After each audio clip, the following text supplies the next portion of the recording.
Hi, my name's Robbie Samuels. I'm a virtual event design consultant and an executive Zoom producer.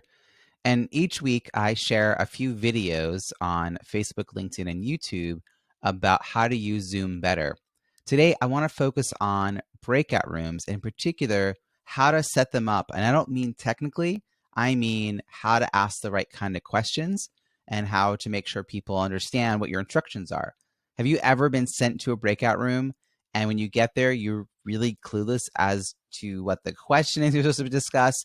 You don't know how long you're going to be in the room, and you don't know who should go first. And so you kind of just look around at each other for a few minutes, and someone starts to babble about something, and no one's keeping time, and everyone doesn't get a chance to go.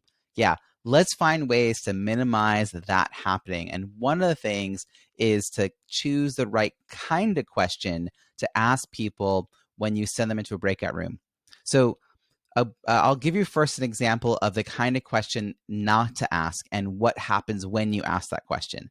So I've been sent to breakout rooms where the question is something along the lines of share a challenge or tell us a problem.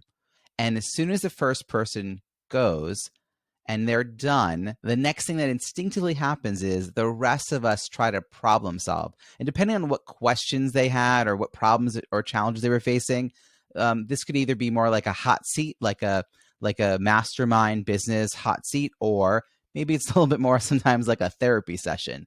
But either way, they end up dominating the amount of time that's available, and then everyone else in the room doesn't really get a chance to go. So I would avoid asking questions, having a prompt for breakout rooms that might lead to that scenario.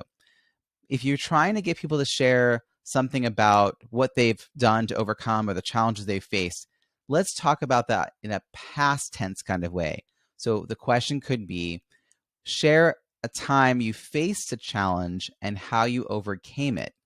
And then instead of me trying to feel like, oh, I should solve this problem when I hear that, I'm not going to feel that need to solve anything. Instead, I'm going to hear what problems you face and learn from you what you did to overcome it. And I'm going to see that you're very resilient.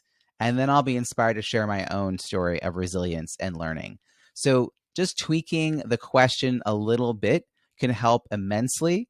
And come back another day. I'm going to keep doing topics on breakout rooms because I feel like there's just a lot of little tweaks that we can do to make them better. So this is kind of part of a series. And if you want to know more, keep coming back to wherever you're seeing this one, because every weekday at 10 o'clock Eastern, I share video content, often on the topic of Zoom. And I'm going to share a few more tidbits because I've thought of, I think, about 6 or so best practices for how to really execute the breakout rooms flawlessly. And I've had a lot of practice doing this over the last 8 months. So come learn from me. I hope this was helpful, and I'll see you tomorrow.